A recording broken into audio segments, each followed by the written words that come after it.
Que a ebanisteria seria, talvez hoje aqui em português, no Brasil, só uma forma esquecida de chamar a marcenaria. Quer dizer, antigamente chamavam de ebanisteria, né? Já era, era. Era ebanista, ebanisteria, né? O ebanista era o profissional marceneiro, né?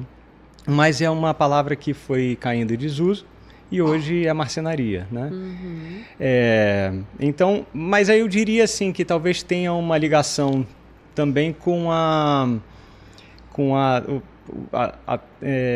o tradicional que era desse ofício, né? Que antes era, vamos dizer, ainda é muito tradicional, naturalmente, mas antes tinha muito mais ebanistas e marceneiros, né? Ebanistas trabalhando, né? Uhum. E parte da evolução assim do mundo e tudo, eu diria que parte do ofício pode ir se esquecendo um pouco, né? Então, em parte, a marcenaria mais antiga seria aquela mais raiz, sabe? Hoje tem ainda, tem bastante, Uhum. mas havia muito mais antes. Então, de alguma maneira, a gente pode dizer que o ebanista seria aquele marceneiro que trabalha com as técnicas tradicionais da marcenaria, né? É o marceneiro tradicional mesmo, Tradicional né? mesmo. Lá Porque às vezes acha fora, que é muito diferente, né? Pensa que é algo super diferente. né, não é super diferente, apenas é tradicional. Mas, enfim, bom, a profissão ela vai sofrendo ao longo do tempo, né, mudanças, né? Uhum. Mas, assim, da forma como eu aprendi, quando eu aprendi marcenaria, que foi fora do país, né? E os países de língua latina, eles usam esse termo também, né? Ebanisteria, ebanesteria, né? Na França, na Espanha, na Itália. E aí, então, quer dizer, eles ainda usam até hoje, mas no Brasil, por alguma razão, parou de existir, ou foi parando, né? As pessoas conhecem, né? Quem está mais no meio sabe. Já sabe. Mas, e nos livros antigos é muito legal, você encontra, sabe? Falando, o ebanista trabalha não sei como, faz assim assado, até em português, é muito legal. Você falou aí que como você aprendeu, né, como você teve acesso, aí a gente quer saber quando começou, surgiu esse interesse pela madeira, por esse trabalho. Se você pode contar um pouquinho para a gente dessa trajetória aí. Assim, a marcenaria, ela chegou, ela foi surpreendente para mim, porque chegou sem eu estar esperando muito, sabe? Mas eu já tinha me formado na faculdade, já era pai na época, e eu gostava, eu sempre me interessei muito pela madeira, mas até então eu não me dava conta, até começar assim, a trabalhar com madeira, até começar na marcenaria, eu não sabia que eu gostava tanto de madeira. Mas em determinado momento eu me vi um certo dia, eu ouvi de uma pessoa muito próxima falando para mim, mas por que você não experimenta marcenaria, sabe? Que foi algo que eu gostava de ferramenta, gostava, mas não sabia usar, não tinha prática, né? E aí, quando eu vi isso, eu fiquei, caramba, eu fiquei muito surpreso, porque eu nunca tinha me dado a oportunidade de experimentar, de viver isso, Sim. né? E ali eu falei, caramba, mas eu posso, sabe? Eu me disse isso, assim, eu me perguntei isso, né? Então resolvi me lançar atrás dessa vontade que eu tinha muito grande de realizar coisas. Isso sempre já existiu comigo, sabe? Desde criança, assim. De querer construir, de querer montar coisas. Mas por alguma razão eu não me enveredei assim nessa área. E depois de formado e tudo, eu fui. Enfim, eu me dei a oportunidade de entrar nesse mundo, né? E quando eu fui a uma escola, buscar a escola para aprender marcenaria, é, eu fiquei assim muito encantado. Então, e falei, cara, para mim já era aquilo, sabe? Eu já tinha que estar ali, né? Então, quando eu me autorizei, assim, É me muito bacana permiti, encontrar esse lugar, né? e É isso foi aqui que eu quero fazer, eu quero aprender sobre isso e aqui. foi para mim foi uma revolução interna mesmo, assim, sabe? Ter me permitido poder fazer isso foi algo que realmente me ajudou a me transformar muito. É como se fosse assim, você está seguindo um rumo, sabe? Enfim, num barco, num navio, assim. E de repente você muda o rumo para uma direção melhor, sei lá. Recalculando a rota, né? Total, exatamente. E aquilo ali, cara, me levou para outros lugares, assim, até dentro de mim mesmo, sabe? Foi uma porta que se abriu e que permitiu muita coisa aconteceu comigo, assim, a transformação pessoal, né? Não só profissional, sabe? Mas uma coisa muito pessoal, muito interna também.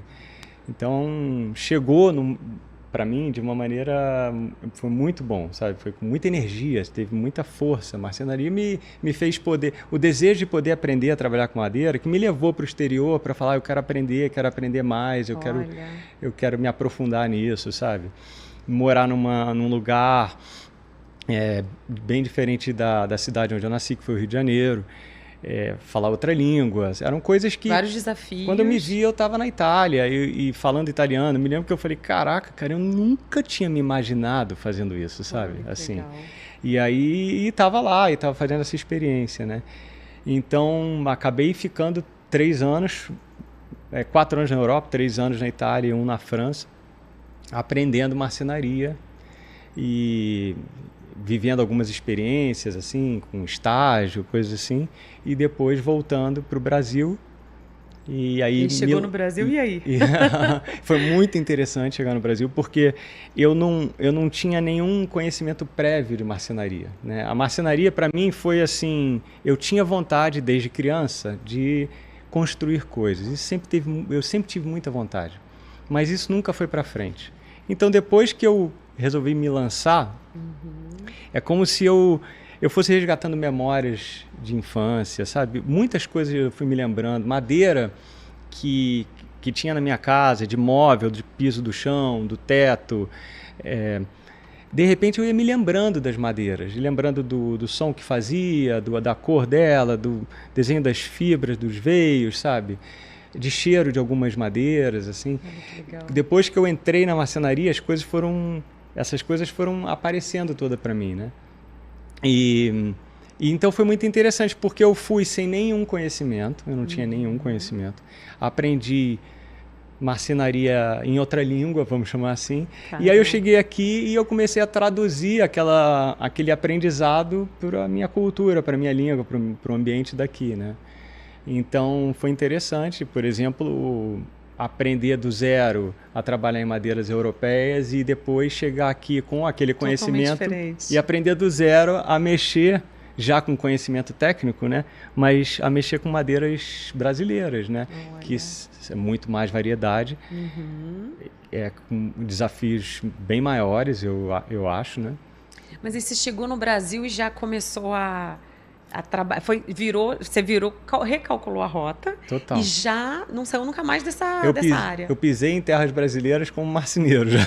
Pronto, cheguei marceneiro e pronto, ninguém... E aí minha mãe, ela morava em Friburgo, né? Ela não era friburguense, mas ela tinha casa aqui, então eu comecei a frequentar, e aqui foi o lugar que aqui nessa cidade que eu gosto, eu amo já, que eu gosto muito de viver. Nós gostamos, minha mulher, minhas enteadas, suas filhas, a gente vive junto aqui. E então eu cheguei aqui e falei, poxa, é aqui que eu vou construir o meu espaço, minha oficina, meu ateliê, né? Para poder fazer todo esse processo acontecer de verdade. E aí que as coisas então começaram, isso fazem praticamente 20 anos, que foi em 2006 que eu lancei a minha oficina, que eu abri a oficina. Olha. Então, ano que vem são 20 anos, né? Bastante história para contar. Agora, essa relação sua com a madeira, você falou aí dessa questão do cheiro, da memória afetiva, isso interfere nesse seu processo criativo?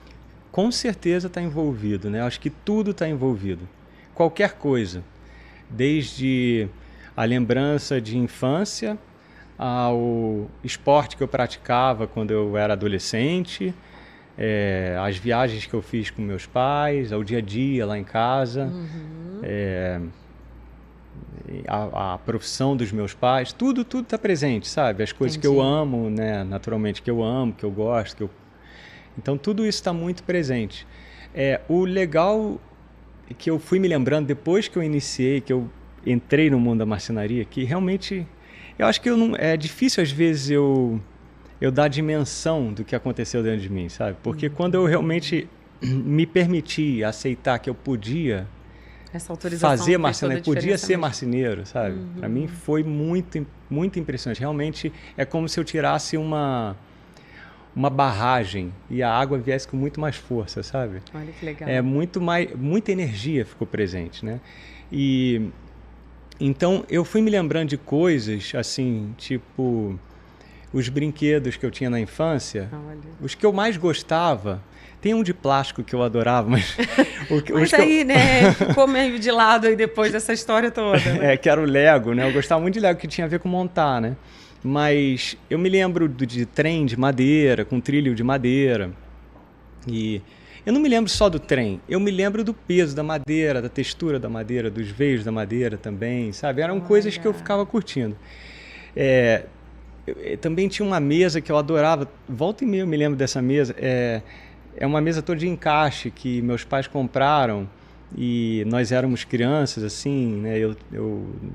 Eu tinha com minha família ali, éramos 3 irmãos, né? Então, era uma mesinha baixinha, mas era toda de encaixe. Eu achava o máximo aquilo, achava o máximo ela ser encaixada, geralmente a criança sabe? não se interessa muito, nem presta atenção às vezes em algo desse... Ou talvez sim também, sabe? Mas assim, por alguma razão, eu pude reviver isso, sabe? Entendi. Trazer de novo a presença, né? A memória disso. E eu me lembro que meu pai, uma vez, ele folheou uma revista e encontrou um carrinho de rolimã na revista, e ele falou, eu achei super legal e tudo, ele falou, eu vou encomendar um para você, para o marceneiro. E aí ficou esquecido aquilo, depois voltou.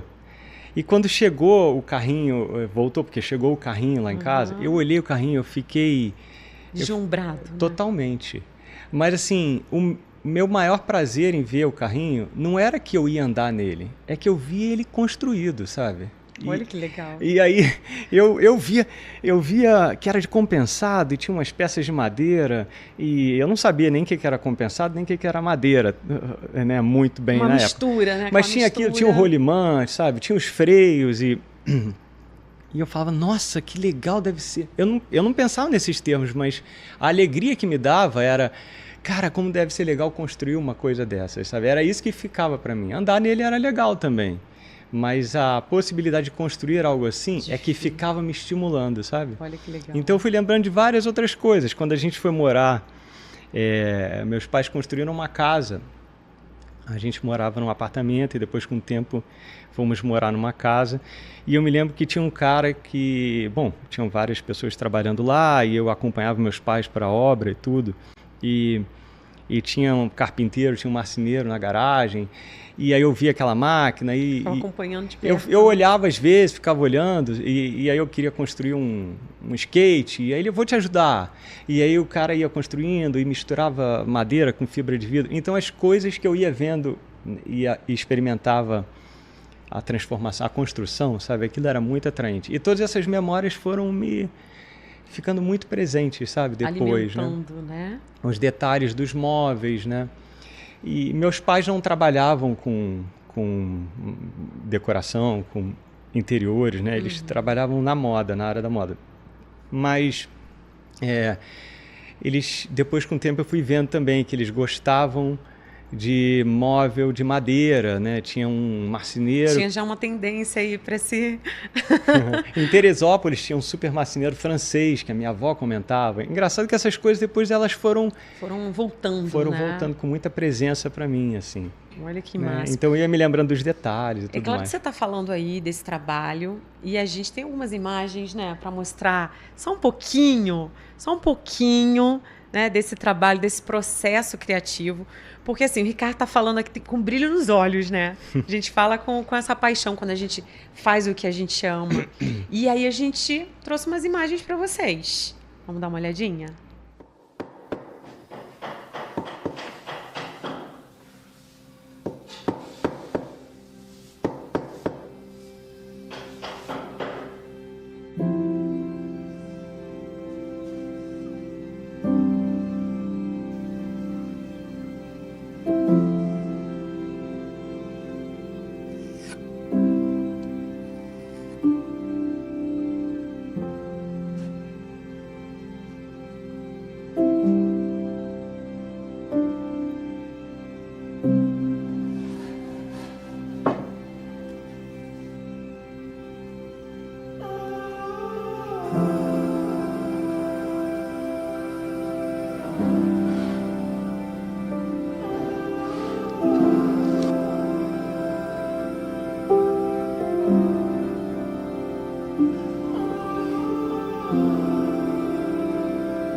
Olha que máximo, a gente olhar um pouquinho, é como se a gente estivesse ali espiando um pouquinho do seu trabalho, de como você trabalha. Imagens maravilhosas, né? Será que foi The Filmes? Frank Rocha? Ah, certamente. Ele é o mestre. Será que foi? Eu acho muito interessante que ele tem um baita de um orgulho desse trabalho, né? Ele fala, todas as vezes que ele vai acompanhar, nossa, ele fica feliz da vida, inclusive com esse resultado. Mas eu acho que tudo é um resultado, tudo é uma construção, na verdade, né? Do seu trabalho, da forma como você conduz. E esse olhar dele ali, meio cinematográfico, né? Achei que ficou bem legal.